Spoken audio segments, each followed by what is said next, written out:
দেখছেন কলকাতা টিভি। অভিজ্ঞতার সঙ্গে শুরু করছি সংবাদ সারাদিন। যে খবরে এই মুহূর্তে নজর রাখবো, নাগরিকত্ব ও বাংলা ভাষা নিয়ে বিরোধীদের অভিযোগের জবাব দিতে হবে। দিল্লিতে শাহ এবং নাড্ডার সঙ্গে কেন্দ্রীয় রাজ্য নেতাদের বৈঠক, সেই বৈঠকে এই সিদ্ধান্ত নেওয়া হয়েছে।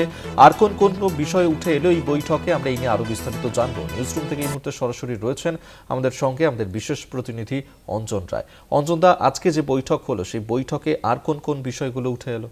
দেখো, আজকের বৈঠক কিন্তু খুব গুরুত্বপূর্ণ, কারণ অমিত শাহ, জেপি নাড্ডা, বিএল সন্তোষ, শ্রমিক ভট্টাচার্য, সুকান্ত মজুমদার এবং ৩ কেন্দ্রীয় পর্যবেক্ষক অমিত মালব্য সহ যারা আছেন এই রাজ্যের দায়িত্বে, তারা উপস্থিত ছিলেন।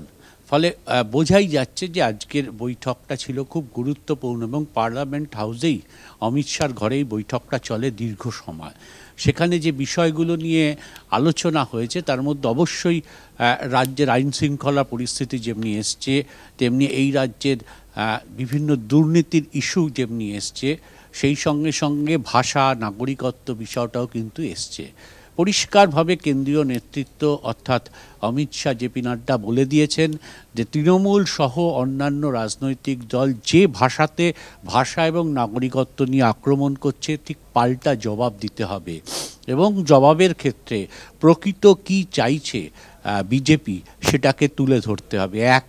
দ্বিতীয় যে বিষয়টা এসছে সেটা হচ্ছে যে পাহেলগাঁওয়ে নিহত হয়েছিলেন যে যারা, তাদের মধ্যে একজনের স্ত্রী ছিলেন বাংলাদেশের নাগরিক, কিন্তু তিনি ৩ দিনের মধ্যে আবেদন করার ৩ দিনের মধ্যে তিনি ভারত সরকার তাকে এই দেশের নাগরিকত্ব দেন।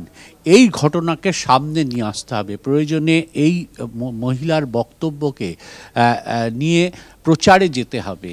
অর্থাৎ কেন্দ্রীয় সরকার নাগরিকত্ব দেওয়ার ক্ষেত্রে কোনো রকমের দেরি বা শিথিলতা করছে না, সেইটা বোঝাতে হবে। এই পায়েলগাঁওয়ের ঘটনার নিহত যিনি ছিলেন তার স্ত্রীকে সামনে রেখে। তৃতীয় নম্বর যে বিষয়টা উঠে এসছে সেটা হচ্ছে যে মতুয়াদের নাগরিকত্ব নিয়ে প্রচণ্ড ক্ষোভ তৈরি হয়েছে। সেই বিষয়টায় সিদ্ধান্ত হয়েছে যে ব্যাপক হারে কেন্দ্রীয় সরকার মতুয়াদের নাগরিকত্ব দেবে এবং অমিত শাহ নিজে আসবেন, এসে কোনো একটি অনুষ্ঠান করে তাদের হাতে প্রশংসাপত্র বা নাগরিকত্ব যেটা বলা হয় সেই সার্টিফিকেট তুলে দেবেন।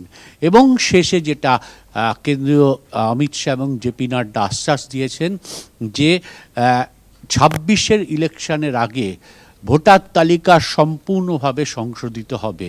এ ব্যাপারে রাজ্য নেতারা যে উপস্থিত ছিলেন, শ্রমিক ভট্টাচার্য, সুকান্ত মজুমদার এবং অমিতাভ ভট্টাচার্য, তারা পরিষ্কারভাবে এই দাবিটা করেছিলেন এবং অমিত শাহ নিজে আশ্বাস দিয়েছেন যে ২৬-এর আগে ভোটার তালিকা সংশোধিত হবে।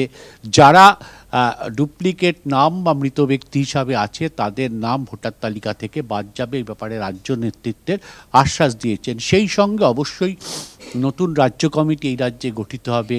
কাদের কাদের নিয়ে আসা উচিত, জেলা নেতৃত্বকে কীভাবে তুলে আনা উচিত, কিভাবে প্রচারের পরিকল্পনা করা উচিত, এই সব বিষয়টাই আজকের বৈঠকে আলোচনা হয়। এবং এই প্রসঙ্গেই আসে যে কেন্দ্রীয় নেতৃত্ব জানিয়ে দেন যে ২০ তারিখ সম্ভবত প্রধানমন্ত্রী বঙ্গ সফরে আসবেন।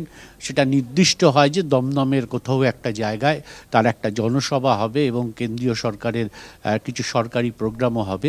অর্থাৎ সবটা মিলিয়ে খুব গুরুত্বপূর্ণ এই বৈঠক, যে বৈঠক কার্যত কিছুটা কোণঠাসা বিজেপিকে এই রাজ্যে যাতে অক্সিজেন দিতে পারে তার জন্যই কেন্দ্রীয়